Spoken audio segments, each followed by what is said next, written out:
We're live backstage, 10-Man Jam, and it's my pleasure to welcome to Houston and to 10-Man Jam first-timer Ryan Hurd. How you doing, sir? I'm so happy to be here, man. I know this is a really big deal to play this show, and I love Texas. I love being on the radio in Houston. This is very surreal tonight. So last year, almost a year to the day, Marin was sitting here with us. Yeah, man. She's a Texan, and so anytime that she gets to play down here, she really soaks it up. And just being married to her, I feel like an honorary Texan. So totally, dude. I love coming down here. I love just getting to be a part of the Bull and being a part of 10-Man Jam, man. It's so fun. Have you had a chance to take in rodeo at all yet?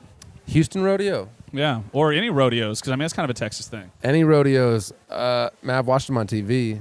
Well, we got to get you down for Rodeo Houston to hang out, man, because it's a one-of-a-kind experience. I went to the Maui rodeo when we were in Hawaii earlier this year and just, saw it a little bit. And but no, man, I would love to. I know it's such a big deal down here. I mean, you hear so many stories about, George Strait and all these other people who, that was their moment, was, the rodeo. And it's like a pinnacle, 80,000 people or something like that, right? Yeah. So I'm from Kalamazoo, Michigan. I'm from Chicago, Illinois. So you're oh, it's a bit of a foreign thing, but it's been fun to learn about it, and I know Marin's obviously excited about it. So yeah, man, anytime, let's go. Now, my thing, I'm glad you brought up Kalamazoo.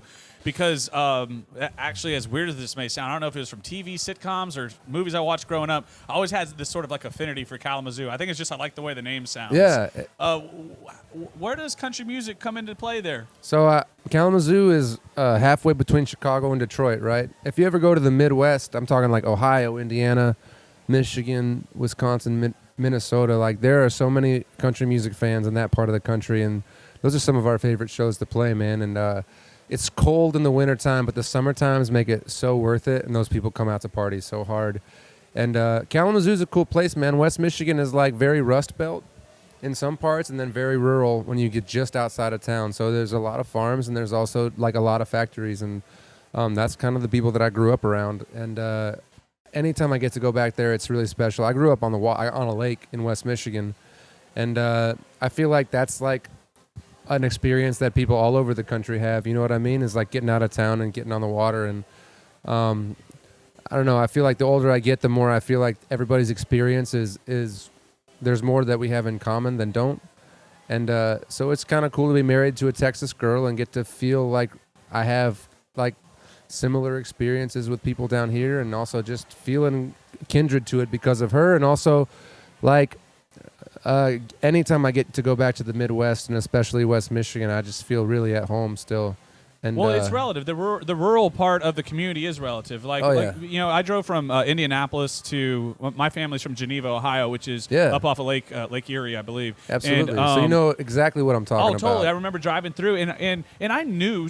I think subconsciously I knew it was countryside, but you don't think about it when you get so inundated in Texas country, what we consider it, if you will. Absolutely. And it's not that far off, and there is a lot of relativity there. When I first saw Lake Erie, I was like, wow. It looks like an ocean. Yeah, totally. You couldn't convince me it was a lake. It was too big. It was the ocean as far as we call them beaches, and nobody understands it, but it's true. We have freshwater beaches up in the Midwest around the Great Lakes, and yeah, man, I just think that country music is for everybody, and I think that no matter where you go in America, you find that people really connect with it, and that's been the biggest part of the last year and a half for me is having songs that people really not just they listen to, but they take them to heart, and they make them a part of their life, and they find themselves in the lyrics. They see they use my song as part of their wedding sometimes. That blows my mind, and reaching people in that way has been really special. I think that our music is just so special because it does that throughout the whole country. Yeah, I think I tweeted something about how music truly is super special because it lets us know we're not the only ones feeling what we're feeling. Sure. And it's kind of a communication between people, strangers. Hey, you're not the only one that's been in this situation. Yeah, I wrote a song. It's in the top 5 right now for Lady Antebellum. It's called "What If I Never Get Over You," and I've had that exact same experience. I've had so many people reach out to me as the songwriter saying "Hey, I've been thinking about this person that I lost or this relationship that didn't work out," and I just remember writing those words with my friends and not really thinking it would ever be something that people like took to heart, but like it's my mom's favorite song because she thinks of people that we've lost, and it makes, you know. She takes on a sentimental versus romantic. Exactly, part. and then there's also the romantic part of it too. Everybody's broken up with somebody, and you think my life is over. You know what I mean? It's like, well, how am I ever going to get past this person? And then you end up doing it, but I think that music does that in a very in a way that nothing else does. Not film, not art. Like those things have their own medium that do very special things to people's hearts, but music has its own place, and I think it's just because there's language associated to it. Yeah, and I think it's relative to the experience of being on the radio, sharing with people, because what your songs do is it creates a theater of the mind as they're listening, and so it's like this sonic, invisible thing that you hear that creates these vivid images and memories and emotions that you can only experience, but you still can't see it, and that's the true power. The radio, man, that's the thing we all grow up dreaming about. We all dream about hearing our song on the radio. There's like a romance to it that I don't think is. I think like if you grow up being an actor, you imagine seeing yourself on TV. You know what I mean? But like for us, it's like we always imagined hearing ourselves on the radio. And so like I've had that the last year and a half happen in a big way, and that's because of you guys and fans that listen to the music and it's been just a really special time in my life. Well, when you keep making great music, it's going to keep happening. Do you let's talk about To a T. So I can't help but listen to it and think that Maren was your muse as this is coming through. Yeah.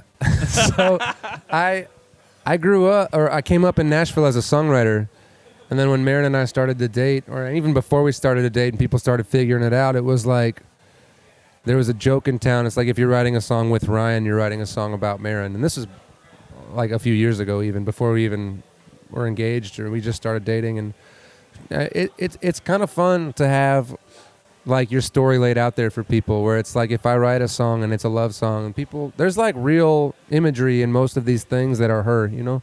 And so I think that like people appreciate that. And but yeah, absolutely, she's been my muse creatively for so long, and it's just really special to be married to her, be able to still create music with her, because that's how we met each other, you know. And anytime we still get an opportunity to like sing together or do anything that's creative, it's really special. Well, I'm super excited for your son that's on the way. That's super Thanks, amazing, man. As a father myself, I know how exciting and anxious and nervous all those things kind of come rolling together. I have no idea what I'm doing, but nobody does, man. But as it happens, it just makes sense. You just know. Yeah, we're learning a lot now. Christmas around the corner. I imagine Maren could get whatever she wants as far as a gift goes if she chose to. But you've got to be putting some thought into it. What's the Christmas gift looking like for Maren this year? I can't tell you because she'll probably see this and then she'll know. But I love that stuff, man. It's fun to like figure it out, because gifts are never about how much money you spend. They're always about like how like kind of like threading the needle. You know what I'm saying? Like it's about like finding something that's really special. And so you know, she asked for a couple things that were like really difficult to like make happen, and I ended up making them happen.